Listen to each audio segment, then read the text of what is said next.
Olá, boa noite. Seja bem-vindo ao Jornal da Record. Programa com passagens aéreas mais baratas será lançado nesta quarta-feira com foco em aposentados do INSS. Conselho Federal de Medicina pede à Anvisa a liberação do fenol para uso médico. Agora, no Jornal da Record.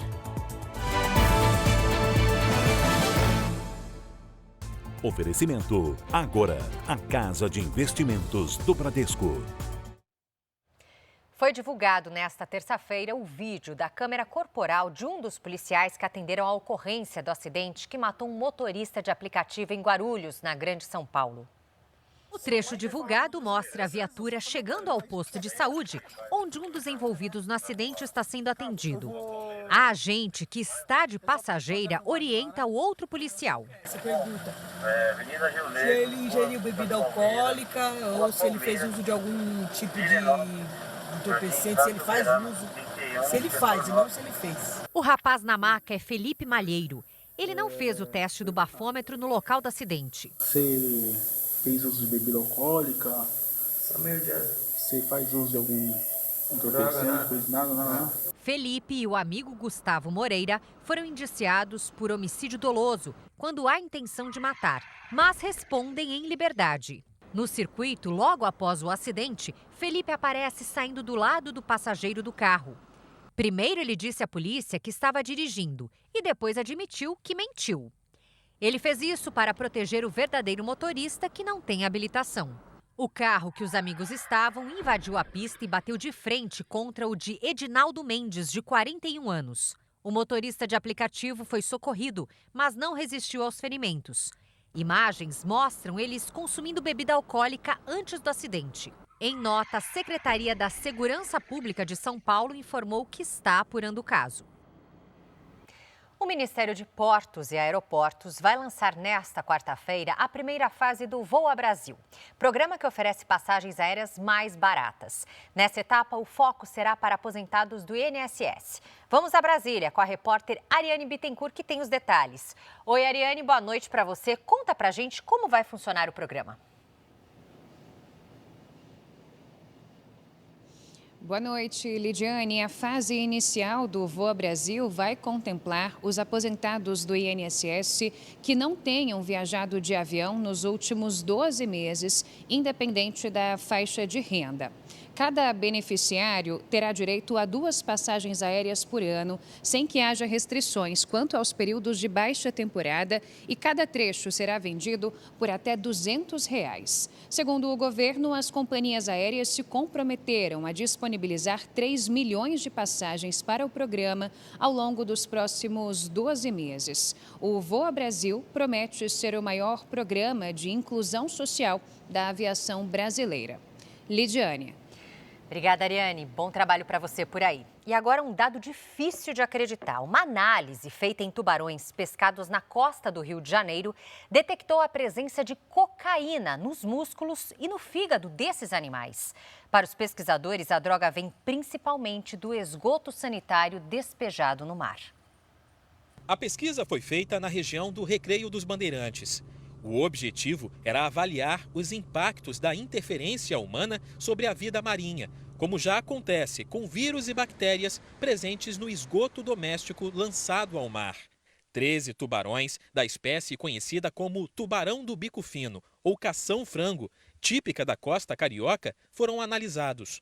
Em todos foi detectada a contaminação por cocaína. Os resultados revelaram que 92% dos tubarões analisados apresentaram um entorpecente nos músculos e 23% tinham a substância no fígado.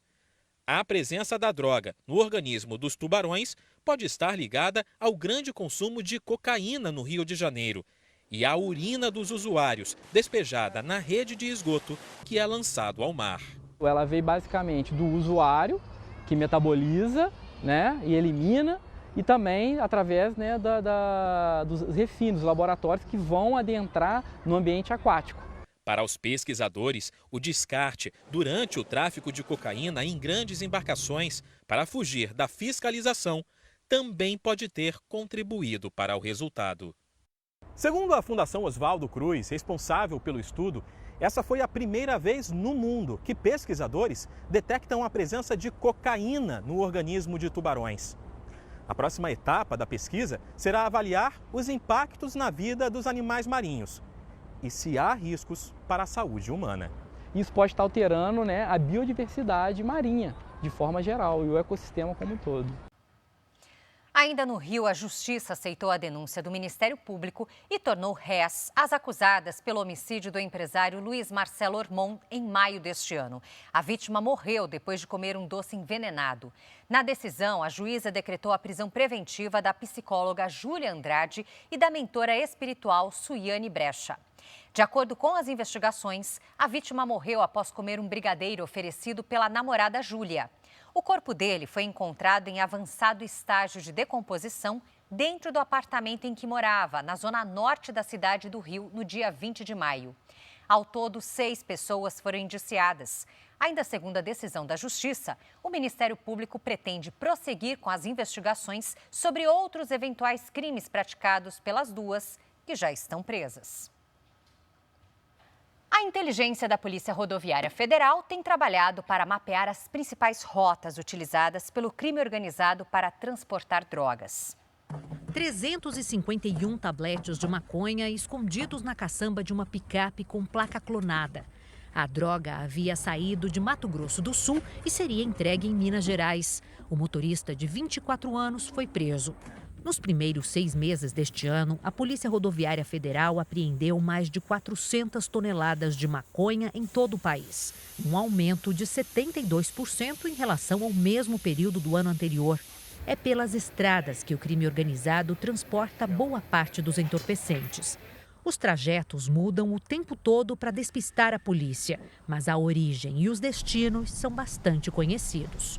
A maconha vem do Paraguai e entra no país principalmente pelos estados de Mato Grosso do Sul e Paraná. Os principais destinos são grandes centros urbanos como São Paulo, Rio de Janeiro, Belo Horizonte e Brasília.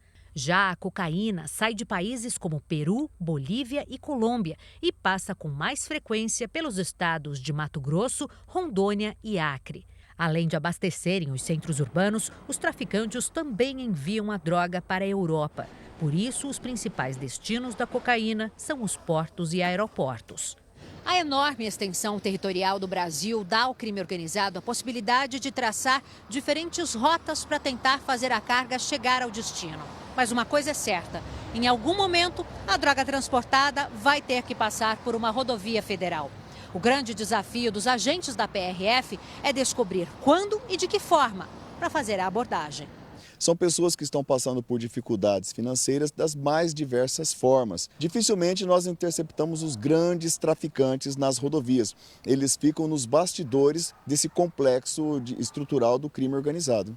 Enquanto o crime organizado tenta driblar as operações policiais nas estradas, o combate ao tráfico de drogas ganha força com um trabalho de inteligência e parceria entre as polícias. Compartilhamento em tempo real de informações para que neste processo de evolução do crime organizado, a fiscalização também possa evoluir. Agora o assunto são as eleições 2024. União Brasil oficializou nesta terça-feira o apoio à candidatura de Ricardo Nunes à reeleição como prefeito de São Paulo. O apoio foi confirmado pelo próprio Ricardo Nunes em uma agenda durante a noite desta terça-feira. Nunes tenta a reeleição. A convenção do MDB para confirmar a candidatura dele está prevista para 3 de agosto. No fim de semana, a convenção partidária do PSOL confirmou o nome de Guilherme Boulos para prefeito e Marta Suplicy para vice. O evento aconteceu no sábado e teve a participação do presidente Lula. Também no fim de semana, a economista Marina Helena entrou na disputa pelo Partido Novo. As convenções do PSB de Tabata Amaral e do PSDB de José Luiz da Atena estão marcadas para o próximo sábado. Pablo Marçal deve ter a candidatura definida pelo PRTB no início de agosto. A convenção é uma exigência da Justiça Eleitoral para o registro das candidaturas e pode ser realizada até o dia 5 de agosto.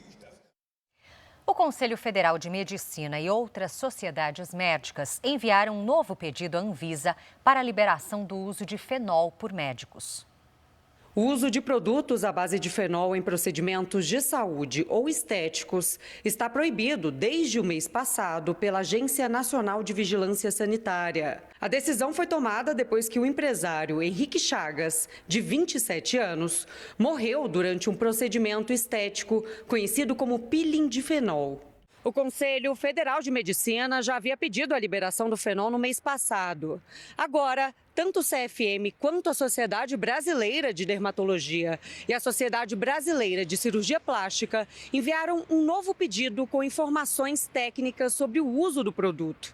As entidades afirmam que a substância é segura e eficaz, se usada por profissionais capacitados, e que a decisão da agência traz sérios prejuízos à assistência de milhares de pacientes no Brasil. Que essa venda da medicação, desse produto, fosse sob prescrição médica, ou seja, só poderia ser vendido com uma receita controlada, assim como acontecem com os antibióticos, com outros medicamentos de uso controlado, que a farmácia só pode vender mediante uma receita médica. De acordo com as entidades médicas, o produto é usado em tratamentos nas áreas de urologia, neurologia, otorrinolaringologia, dermatologia e até no tratamento de diversos tipos de câncer, incluindo tumores ósseos e metástases ósseas. A doutora Mariana costumava fazer tratamentos com fenol. Segundo ela, o produto é utilizado há décadas e com monitoramento é seguro. Tem vários profissionais médicos que têm muita experiência com esse procedimento e nós estamos sim capacitados tanto a executar o procedimento e dar bons resultados para os pacientes, mas também para lidar com complicações do procedimento e complicações mais graves, caso elas ocorram. A Anvisa afirmou que o assunto está em análise e que a suspensão segue em vigor. Um esquema de falsificação de perfumes e cosméticos foi descoberto na Grande São Paulo. Os criminosos usavam embalagens de marcas famosas para aplicar os golpes. A fábrica clandestina funcionava neste galpão em Itapevi, na Grande São Paulo. No local, havia máquinas e produtos químicos utilizados na produção de perfumes falsificados. Também foram encontradas centenas de embalagens com os nomes e os logotipos de marcas famosas. Mais de 2.000 perfumes e cosméticos já estavam prontos para comercialização. Segundo a polícia, os produtos falsificados eram vendidos em centros de comércio popular e pela internet. 7 pessoas que trabalhavam no local foram levadas para a delegacia, prestaram depoimento e foram liberadas.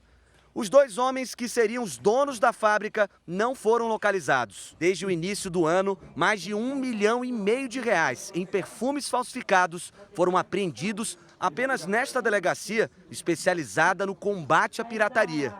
Se não houvesse uma grande procura por esse produto ilícito, então nós não teríamos uma comercialização expressiva desse tipo de produto. O criminoso, então, ele acaba se favorecendo disso e com esse dado ele acaba produzindo em grande escala e achando isso como um nicho de comercialização a fim dele ganhar o dinheiro. Só no ano passado, os setores de perfumaria e higiene e cosméticos tiveram um prejuízo de mais de R$30 bilhões com a venda de produtos clandestinos. Esse tipo de crime tem crescido de forma alarmante nos últimos anos, principalmente na internet. Para a diretora da Associação Brasileira de Combate à Falsificação, além de prejuízos econômicos com a sonegação de impostos, os produtos piratas são perigosos para a saúde. Então você pega produtos que não têm a qualidade, certificação, que podem conter, inclusive, metais pesados dentro da sua formulação, e de repente ela se utiliza do produto na confiança de que está tudo ok e tem alguma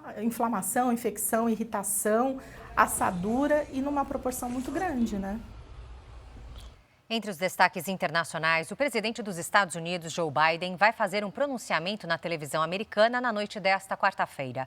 O democrata vai falar sobre a decisão de desistir da corrida presidencial. Enquanto isso, a vice-presidente Kamala Harris participou do primeiro comício desde que conseguiu um número mínimo de votos para ser a candidata do Partido Democrata. Ela segue campanha eleitoral e a próxima parada será em Houston, no Texas. É a primeira viagem de campanha de Kamala Harris a um estado-chave que não tem preferência por um partido. Falando para eleitores em Milwaukee, a vice-presidente lembrou que o caminho para a Casa Branca passa por Wisconsin. O estado foi crucial para a vitória de Joe Biden na última eleição. Kamala disse que os próximos 100 dias até a eleição serão de muito trabalho. A vice-presidente voltou a atacar Donald Trump no comício desta terça e desafiou o republicano a comparar o histórico de cada um. Trump foi rápido, disse à imprensa americana estar absolutamente preparado para debater com a democrata. Kamala Harris afirmou no comício que só ficou sabendo hoje de manhã que em menos de 2 dias de campanha já tinha conquistado o número mínimo de delegados para concorrer nas eleições presidenciais. Mais cedo, os líderes democratas na Câmara e no Senado se juntaram a grandes nomes do partido e anunciaram apoio à vice-presidente. Enquanto isso, Joe Biden retomou hoje as atividades de presidente. Ele foi liberado pelos médicos depois de se curar da Covid-19. No caminho para a Casa Branca, o democrata disse que está bem. A expectativa é que Biden faça um discurso à nação nesta quarta sobre a desistência da corrida eleitoral. A diretora do Serviço Secreto dos Estados Unidos renunciou ao cargo depois de ser responsabilizada pelas falhas que permitiram o atentado contra Donald Trump. Kimberly Shettle deixa o comando da agência um dia depois de prestar depoimento em uma audiência na Câmara dos Deputados. A ex-diretora foi criticada por falhar em impedir que um atirador atingisse o republicano há 10 dias, na Pensilvânia. O sucessor no cargo ainda não foi indicado. Na Ásia, a aproximação de um tufão deixa vários países em alerta. A correspondente Silvia Kikuchi tem as informações. Boa tarde para você aí, Silvia. Olá, Lidiane. Boa noite para você e a todos. O tufão Gaemi vem se aproximando com rajadas de vento de mais de 200 km por hora. Ainda na madrugada desta quarta-feira aí do Brasil, ele deve atingir Taipei, a capital de Taiwan. Mas as fortes chuvas já provocam alagamentos em muitas regiões. Ao longo do dia, ele se desloca em sentido à China. Os transportes públicos, assim como escolas e os mercados financeiros, foram fechados em Taiwan. Já em Manila, nas Filipinas, onde o tufão passou nesta terça, as ruas ficaram completamente alagadas. No Japão, a ilha de Okinawa está sob alerta de inundações e rajadas de ventos de 230 km por hora. A alta temperatura do mar tem tornado os tufões cada vez mais fortes na Ásia. Lidiane. Obrigada, Silvia. Se cuide por aí, hein? Bom, o cavalo caramelo, que se tornou um dos símbolos de resistência das enchentes no Rio Grande do Sul, se recupera no Hospital Veterinário de Canoas. Ele ganhou peso, está saudável, mas ainda segue sem um tutor. Um lugar espaçoso, com pasto à vontade e cercado de cuidados. Assim tem sido o recomeço para o cavalo caramelo. Ele veio para cá extremamente magro, fraco, né? E aqui a gente fez um trabalho eu sempre digo, de regime de engorda, né?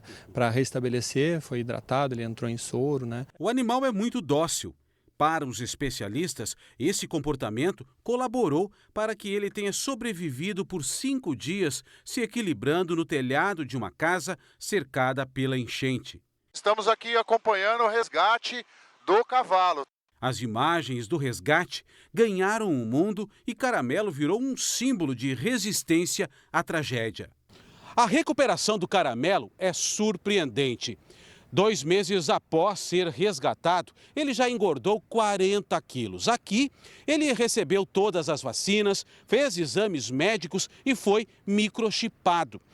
Assim como os gaúchos, o Caramelo viveu os piores dias da enchente. E agora, a história dele e do estado não é de tristeza, e sim de superação. 11 pessoas se apresentaram como tutores do animal, mas sem documentos e carteira de vacinação, nada foi comprovado. O cavalo não está para a adoção, já que ainda precisa de cuidados. Por isso, segue no Hospital Veterinário em Canoas, referência para animais de grande porte.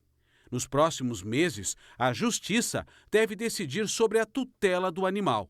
O meu entendimento é que esse animal deva ficar com a universidade que o acolheu, tá? Esse animal ele não pode ser explorado de forma alguma, ele deverá receber alimentação, tratamento veterinário. A instituição que acolheu o Caramelo arca com todas as despesas do tratamento e os cuidadores têm a expectativa de que ele possa permanecer no local. Aqui seria um paraíso para ele, né? Cerca de 20 mil animais foram resgatados durante as enchentes. E para homenagear a história de resistência, já existe até uma proposta para a criação de uma estátua para o cavalo Caramelo. Muito bacana encerrar o jornal dessa forma. Este foi o Jornal da Record. Ouça essa e as outras edições dos boletins JR 24 horas, agora também nas plataformas de áudio. Você fica agora com Fala Que Eu Te Escuto. Uma ótima noite.